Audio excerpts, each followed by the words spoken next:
Assalamu alaikum et merci d'avoir choisi la chaîne au service du développement pour vous informer à la une de cette édition. Dans son sermon de ce vendredi, Tidjani Babangana, grand imam du Gabon et imam principal de la mosquée Hassan II, a entretenu les fidèles sur la valeur de la femme en islam. Le secrétaire général du gouvernement, Abdourazak Gikiabongo, a rendu une visite de courtoisie au chef de la mission diplomatique gabonaise près le Royaume du Maroc. En ce qui concerne les inondations, cette fois-ci, ce sont les habitants de Mindoubé 2 qui font face à la montée des eaux. Je vous donne plus d'informations dans un instant.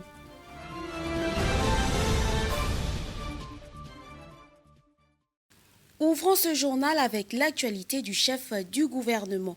Le Premier ministre, chef du gouvernement de la transition, Raymond Donsima, a été rendre un dernier hommage à Maître Georges Mandjombe, arraché à l'affection des siens le 4 novembre dernier. Plus d'informations avec la communication de la primature. En allant rendre un dernier hommage à Maître Georges Mandjombe, le Premier ministre, chef de gouvernement de la transition, Raymond Donsima, a égrené le chapelet du parcours sportif éloquent de l'illustre disparu. Je connais Mandjombe de très longue date. Lorsque je suis rentré de France en 1983, Mandjombe était déjà là, était un grand judoka. Puis il était dans le judo, j'étais dans le karaté.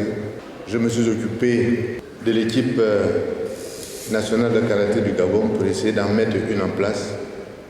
Et Mandjombe travaillait assidûment de son côté pour renforcer l'équipe gabonaise de judo. Le maître de karaté-do, qui a connu l'homme, les larmes aux yeux, s'adressant aux défunts, a relevé le sens de l'humanisme ayant caractérisé son collègue défunt de judo. C'est quelqu'un pour lequel j'avais beaucoup de respect en raison de son comportement d'être humain. C'était un homme qui avait de la rigueur et beaucoup de discipline.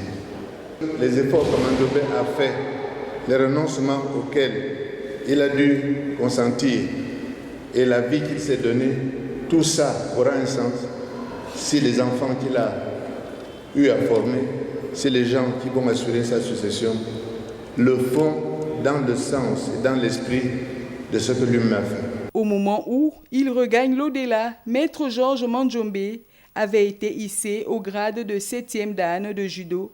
Il était également arbitre international de ce sport de combat. À l'immeuble du 2 décembre, le Premier ministre, chef du gouvernement, Raymond Donsima, a présidé ce matin une séance de travail avec le ministre de l'Environnement et les techniciens du secteur. Au menu, l'analyse du rapport des travaux de l'atelier d'examen de validation de la stratégie et du plan d'action national de gestion du conflit homme-faune. Communication primature une fois de plus.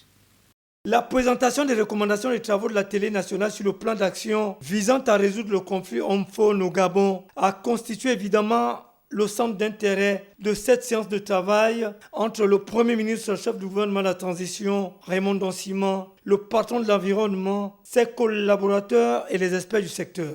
L'objet de notre visite auprès du Premier ministre était de présenter les résultats de nos différents ateliers sur la gestion du conflit homme-faune. Au sortir de cet atelier, nous avons mis en place la stratégie et le plan d'action national pour résoudre efficacement la thématique du conflit homme-faune. Cette stratégie a validé contenu dans le document pour une mise en œuvre sur le terrain en réponse à ce fléau. Notre préoccupation ici ce matin, c'était l'adoption de cette stratégie.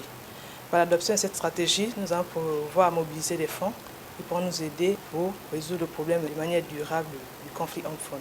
Le conflit homme-éléphant devient très préoccupant à telle enseigne qu'il affecte considérablement la sécurité alimentaire, le bien-être des populations sur la quasi-totalité du territoire national. L'opérationnalité prochaine de la stratégie de lutte du gouvernement serait une solution idoine pour sortir les communautés rurales de cet engrenage. On parle aussi diplomatie dans ce journal. Au Maroc, le secrétaire général du gouvernement, Abdourazak Gikiabongo, a effectué une visite de courtoisie au chef de mission diplomatique aux représentants de la République gabonaise près le Royaume du Maroc. Les deux personnalités ont évoqué tous les deux les aspects liés au bon fonctionnement de la haute représentation du Gabon au Maroc et les questions d'orientation diplomatique figuraient en bonne place. Regardons. Profitant de son séjour à Rabat au Maroc, le secrétaire général du gouvernement sous instruction du président de la transition, président de la République, chef de l'État Brice Clotaire Oligui Nguema, Abdourazak Gika Bongo, a rencontré l'ambassadeur haut représentant de la République gabonaise près le Royaume du Maroc, son Excellence Branly Martial Opoulo. Au cours de cet entretien, les deux personnalités ont abordé divers sujets relatifs au bon fonctionnement de la haute représentation du Gabon au Maroc en mettant l'accent sur les enjeux actuels. J'ai été hautement instruit par le président de la transition, le président de la République, chef de l'État, le général de brigade Brice Clotaire Oligui Nguema, qui accorde une importance particulière à la coopération avec le Maroc. J'ai donc été instruit de saisir l'opportunité de ma présence ici pour échanger avec l'ambassadeur. L'échange a été fructueux, ça m'a permis de m'imprégner d'un certain nombre de réalités qui très probablement amèneront le secrétaire général du gouvernement à faire ses propositions, ses suggestions, au-delà du compte-rendu que je suis tenu de faire au chef de l'État. Dans une seconde phase de la visite, Abdourazak Gika Bongo a échangé avec l'ensemble des diplomates présents. Le Gabon est dans une phase de transition qui progresse et que nous venons d'adopter notre nouvelle constitution, dont la mise en œuvre va aussi impacter nos orientations, nos stratégies diplomatiques, et forcément la vie des fonctionnaires qui y travaillent, qui y résident.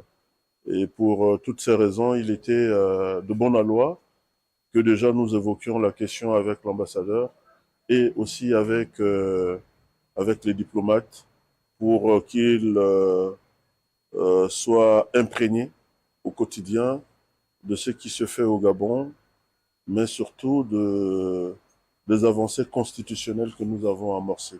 Cette rencontre a permis de souligner l'importance de l'harmonisation des efforts pour le rayonnement de la diplomatie gabonaise. La Caisse de stabilisation et de péréquation a convoqué ce 29 novembre son conseil d'administration pour y examiner le suivi de l'exécution du procès-verbal du conseil administratif extraordinaire du 15 avril dernier et la présentation de ses états financiers. Découvrons.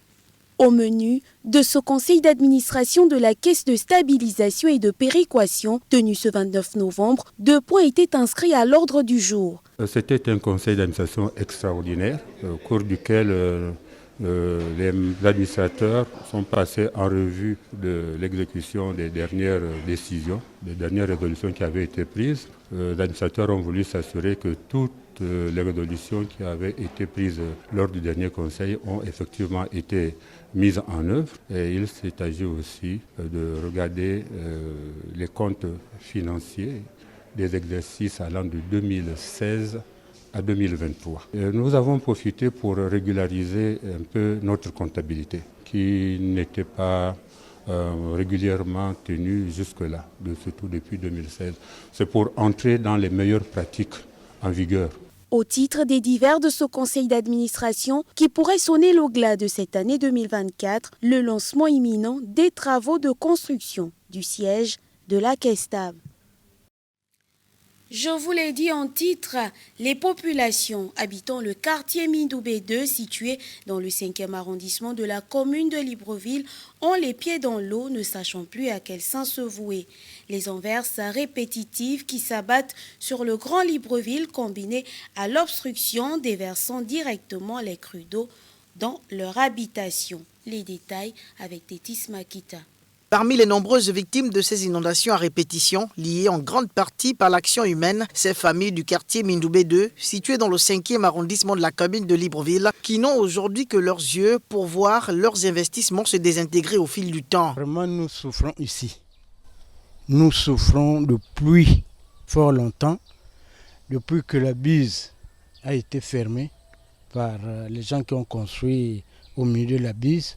Voilà par ici, nous nous inondons quand il pleut. Une petite forte pluie, c'est fini. Tout ça. C'est dans l'eau, l'eau arrive des fois ici avec moi. Et dans la maison que vous voyez là, derrière vous allez voir comment l'eau est venue déjà envahir tout le bord de la maison. Nous sommes déjà sous une rivière ici. Ici là on vit très mal, J'ai eu à perdre même mes documents du bac et tout parce que l'inondation là, l'eau ça monte, ça m'arrive jusqu'ici. Souvent, quand vraiment la pluie elle est forte, quand ça arrive jusqu'ici, donc je suis obligé de laisser tout et monter chez mon grand-père en haut. Ayant effectué plusieurs démarches sans suite, ces sinistrés n'espèrent plus que la réhabilitation de leur patrimoine pour le bonheur de leur progéniture. La fois dernière, on a fait des cotisations au niveau du quartier. Chacun a cotisé. On a donné au ancien chef de quartier. Celui-là est parti voir qui, on ne sait pas. Jusqu'à nos jours, l'argent est parti tout le long là.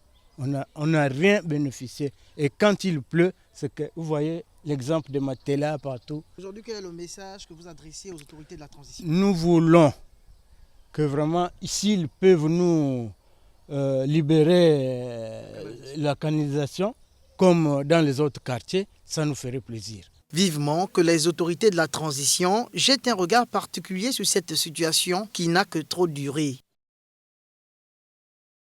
D'après les chiffres rendus publics par le ministère des Affaires sociales sur les violences faites aux femmes sont en augmentation. Des chiffres alarmants qui interpellent l'opinion publique malgré les efforts fournis par les pouvoirs publics pour lutter contre ce fléau. Toutefois, les acteurs de la société civile continuent la lutte pour soutenir ces femmes victimes de violences. Plus d'informations avec Zita Avomo. Selon les nouveaux chiffres récemment publiés par le ministère des Affaires sociales, les violences faites aux femmes sont en hausse au Gabon, malgré les réformes mises en place par le gouvernement pour y remédier. En effet, 90% de femmes sont victimes de violences sexuelles, 83% sont victimes de violences économiques et 63% sont victimes de violences physiques. Ces chiffres alarmants révèlent l'ampleur des violences basées sur le genre dans le pays, où une majorité des femmes subissent ces abus dans le silence, souvent en raison de normes sociales profondément ancrées. Bien que la situation reste critique, au Gabon, plusieurs associations et organisations non gouvernementales se battent pour accompagner ces victimes, en leur permettant d'être autonomes financièrement. C'est le cas du réseau Femmes Lève-toi, qui a mis en place un projet qui vise à promouvoir les droits de la femme. Le projet ACDBG, c'est un projet qui vise, comme je le disais, à lutter contre les violences faites aux femmes, mais aussi à accompagner ces victimes de violences dans leur désir d'autonomisation. Donc aujourd'hui, sur notre stand, on a proposé des produits de ces dames, comme on appelle les warriors, qui, pour se sortir de cette dépendance, de ces violences qu'elles ont subies, décident de s'autonomiser et par là, par des activités comme nous pouvons le constater de l'artisanat, de la vente de plantes médicinales, la confection de jus naturels, la confection de petits plats, la couture aussi. Au-delà de ce projet, l'ONG fait régulièrement des campagnes de sensibilisation pour accompagner l'action gouvernementale. Le ministère des Affaires sociales souligne qu'il est crucial d'agir pour mettre fin à cette violence et garantir la sécurité et les droits des femmes. Un numéro gratuit, le 1404, est d'ailleurs mis à la disposition des victimes ou des témoins de violences.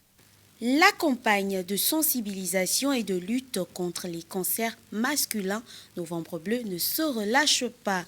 Ce vendredi 29 novembre, c'était au tour des agents de la marine d'être sensibilisés par les spécialistes du domaine, ceci sous l'impulsion de leur ministère de tutelle. Les détails avec Ruth Vanessa Anguissa. La gente masculine se mobilise contre les cancers. Novembre Bleu se poursuit à Libreville. C'est sous l'impulsion du ministère des Transports, de la Marine marchande et de la mer que ces agents ont été sensibilisés ce vendredi 29 novembre sur cette pathologie. Nous avions voulu consacrer essentiellement à la sensibilisation, mettre l'emphase sur la sensibilisation des cancers, notamment le cancer de la prostate, pour que les hommes aussi en prennent conscience, se fassent dépister avant l'hécatombe. C'est la portée de cette activité. Et également, in fine, nous voulons clore cette activité avec l'activité sportive. Pour me répéter, essentiellement, c'est l'une des recommandations du docteur qui a exposé sur la thématique du jour. Je m'implique dans la cause masculine tout simplement parce que moi, en tant que femme, je pense que c'est un problème qui reste hybride. C'est-à-dire qui concerne, mais la question du cancer concerne l'homme et la femme. Donc il est important de naviguer entre les deux. L'homme doit conseiller sa femme, il doit accompagner sa femme dans les dépistages et vice-versa. Durant les échanges, il a été question d'édifier au mieux les hommes sur les différents cancers dont ils sont exposés, mettant un accent particulier sur le cancer de la prostate. En 2023, en monocentrique, au niveau de centre hospitalier universitaire de Vendo, nous avions procédé au dépistage de 834 personnes. Nous avons eu 14 cancers de la prostate. Dans les 14 cancers de la prostate qu'on avait eu, il y en avait 6 qu'on a pu opérer et 8 qui ne pouvaient plus être opérés parce qu'ils étaient déjà métastatiques. Donc c'est simplement pour dire que c'est un problème réel qui est là, dans la société. Il faut que les gens réagissent.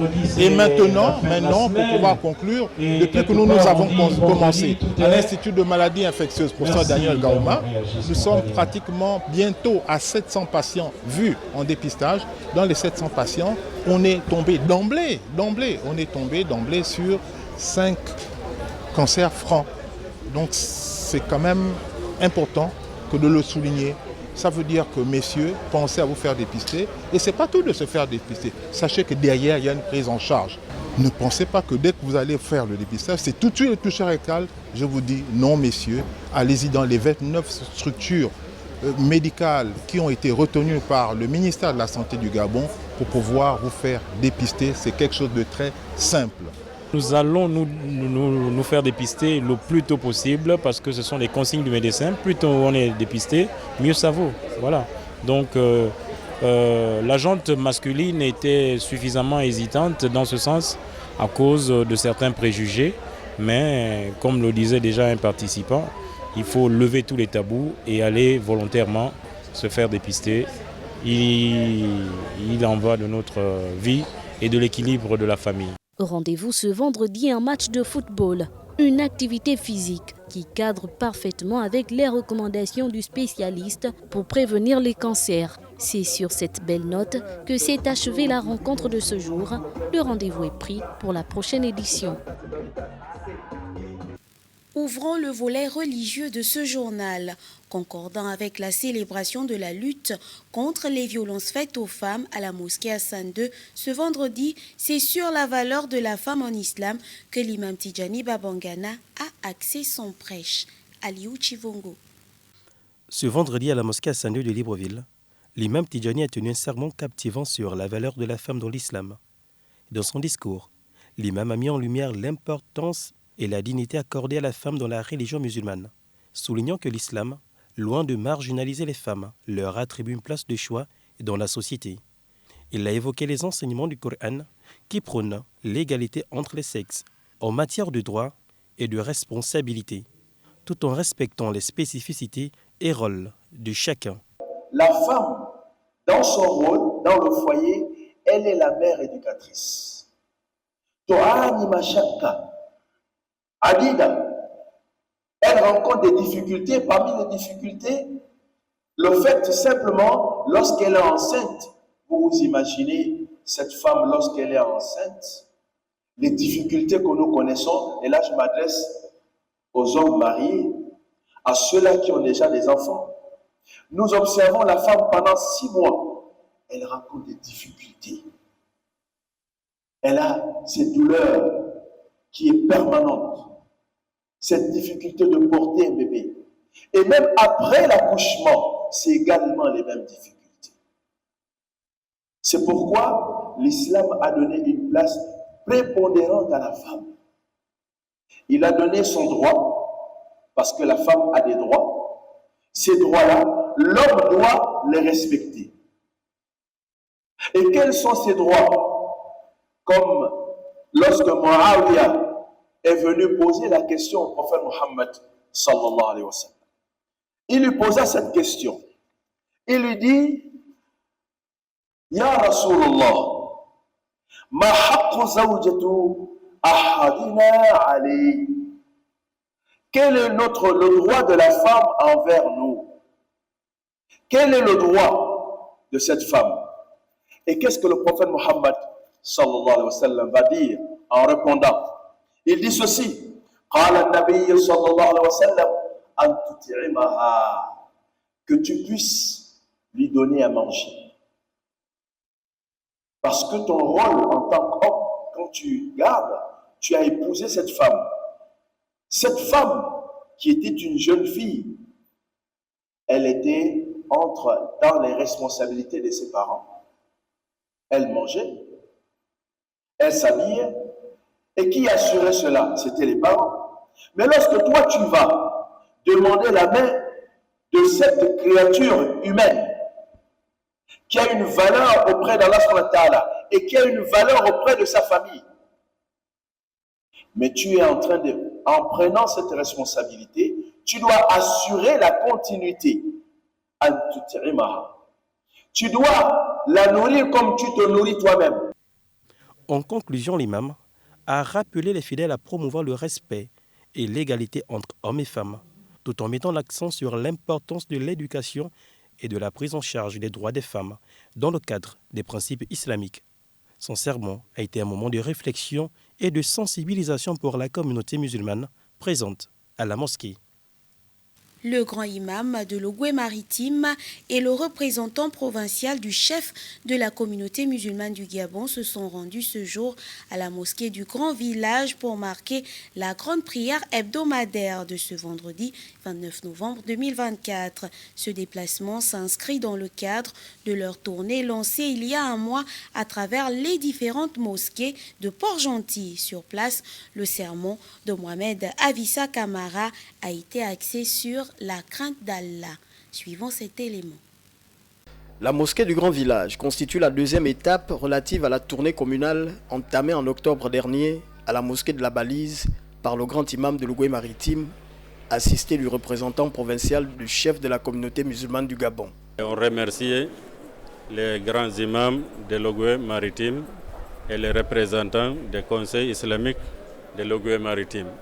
C'est une tournée qu'ils sont en train de faire dans les mosquées, qu'on les remercie pour discuter avec les musulmans, pour s'enquérir les problèmes de la communauté. On demande à Allah de les faciliter dans leurs tâches. Au cours de cette deuxième étape, Mohamed Avissa Kamara, dans son sermon du jour, a invité ses compatriotes musulmans à la prière, tout en faisant recours à la foi. D'abord, il a remercié le bon Dieu, il a prié sur le saint prophète sallallahu alayhi wa sallam, il a demandé l'aide de Dieu et secours de Dieu sur toute la communauté musulmane et sur tous les musulmans. Et en dehors de ça, l'imam nous a appelés à la foi. Et comme à sa coutume, le guide spirituel de la communauté islamique de l'Ogooué-Maritime a choisi comme thématique du sermon de ce vendredi 29 novembre 2024 la crainte d'Allah, qui se justifie par le respect strict de ses recommandations. C'est la crainte révérentielle d'Allah subhanahu wa ta'ala qui est à l'adoration d'Allah subhanahu wa ta'ala, de faire ce qu'Allah a recommandé, de s'abstenir ce qu'Allah a interdit. Et la fraternité entre les musulmans. Donc c'est ce que l'imam nous a recommandé. On demande à Allah de nous faire ceux qui ont entendu les bonnes paroles, qui la suivent de bonne manière. La grande prière d'ensemble viendra mettre un terme à cette rencontre dont la prochaine devrait avoir lieu d'ici le dernier vendredi du mois de décembre dans une autre mosquée de la cité de l'Or Noir. Du sport pour clôturer ce journal. On jouera sur tous les stades ce week-end pour le compte de la deuxième journée du National Foot. À Lambaréné, son équipe va en découdre avec Centre de Benji. À quelques heures du début de la confrontation, allons-y savoir comment les Migouvéens comptent-ils se relever de leur défaite inaugurale face à Bouenguidi. Réponse et présentation de l'équipe avec Yves Malik. Après son faux pas en déplacement en ouverture à Bouenguidi, l'Ambarnais Athletic Club tente de se remettre la tête à l'endroit. Et parmi les choses à corriger, son manque d'efficacité devant les buts. On n'a pas pu concrétiser nos occasions de but parce qu'on en a eu plusieurs. Et donc, nous sommes en train de corriger ça. L'équipe a connu cette saison un gros chambardement. Un nouveau coach, Jean-Robert Makambo, qui a succédé à Judas Ndoumou, démissionnaire, et surtout un effectif en reconstruction et donc des ambitions moyennes. Nous sommes aujourd'hui en reconstruction, donc nous allons avoir progressivement une équipe compétitive. Nous sommes en train de travailler comme vous voyez. L'ancien joueur des Viso aura un effectif constitué à 80% des éléments sans grand vécu en élite. Cependant, il pourra compter sur une vieille garde à l'instar du portier Nzedonal, venu se relancer après son acte manqué à Maniema en RDC. S'ajoutent aussi Steven Zambé et Gauthier Bidonga, presque au crépuscule de leur carrière, mais qui peuvent encore apporter. Nous voulons aussi lancer les jeunes dans cette équipe. Donc nous allons faire une certaine symbiose entre les vieux, on va dire entre guillemets, et les tout jeunes. Le calendrier prévoit 2 matchs à domicile pour la suite, CSB de Port-Gentil et Vautour Club, des sacrés clients, mais ici on prépare au mieux, c'est face à face. On les prépare ces 2 matchs-là avec beaucoup d'acharnement, avec beaucoup d'abnégation. Et donc nous pensons prendre 6 points à la maison. À cœur vaillant, rien n'est possible de prendre les 6 points à la maison, dixit l'ancien coach des Panthères, Chris Roy de Mouila. C'est sur cet élément sportif signé Yves Malik que s'achève ce journal. Cette semaine, le journal sur Nour TV vous a été présenté par Adiza Adamou Donjolé. Sur ce, je vous dis assalamu alaikum et surtout, restez sur nos programmes.